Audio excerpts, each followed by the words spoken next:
and finishing up day 84 with Joshua 11. When Jabin, king of Hazor, heard of this, he sent to Jobab, king of Madon, and to the king of Shimron, and to the king of Akshaph.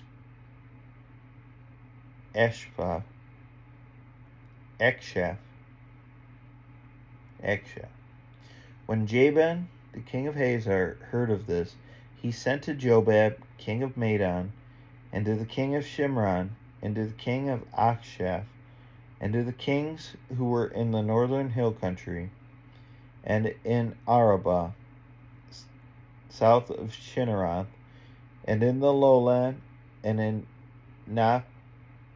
Naphath Dor on the west, to the Canaanites in the east and the west, the Amorites, the Hittites, the Perizzites, and the Jebusites in the hill country, and the Hivites under Hermon in the land of Mizpah. And they came out with all their troops, a great horde in number, like the sand that is on the seashore, with very many horses and chariots. And all these kings joined their forces and came and encamped together at the waters of Merom, and to fight against Israel. And the Lord said to Joshua, "Do not be afraid of them, for tomorrow at this time I will give over all of them, slain to Israel. You shall hamstring their horses and burn their chariots with fire." So Joshua and all his warriors came suddenly against them by the waters of Merom and fell upon them. And the Lord gave them into the hand of Israel, who struck them and chased them as far as Great Sidon and Misrephoth Maim, and eastward as far as the valley of Mizpah. And they struck them until he left none remaining.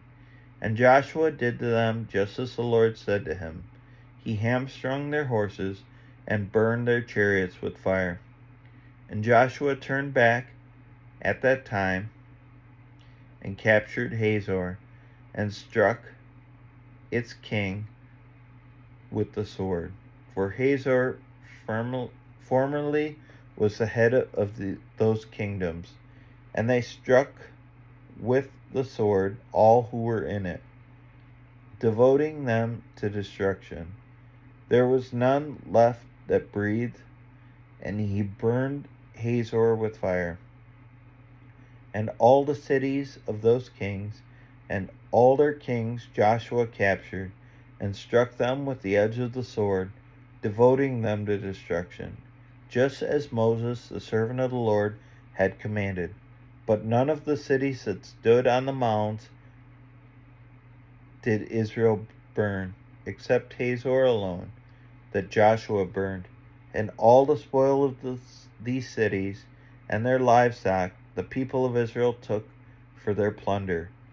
But every person they struck with the edge of the sword until they had destroyed them. And they did not leave any who breathed, just as the Lord commanded Moses his servant. So Moses commanded Joshua, and so Joshua did. He left nothing undone of all that the Lord had commanded Moses. So Joshua took all that land, the hill country, and all the Negeb, and all the land of Goshen, and the lowland, and the Arabah, and the hill country of Israel, and its lowland, from Mount Halak, which rises toward Seir, as far as Baal Gad, in the valley of Lebanon, below Mount Hermon. And he captured all their kings, and struck them and put them to death. Joshua made war a long time with all those kings, and there was not a city that made peace with the people of Israel, except the Hivites and the inhabitants of Gibeon, and he took them all in battle.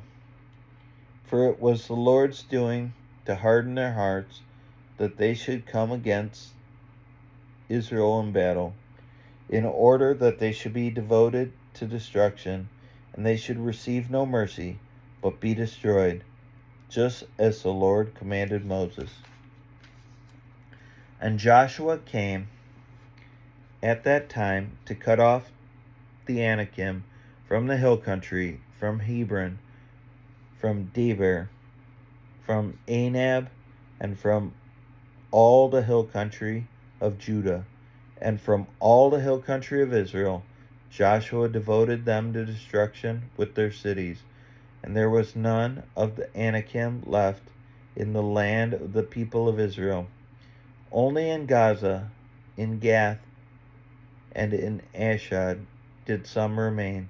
So Joshua took the whole land according to all that the Lord had spoken to Moses, and Joshua gave it all for an inheritance to Israel, according to their tribal allotments. And the land had rest from war. And this finishes up day 84. We'll see you tomorrow.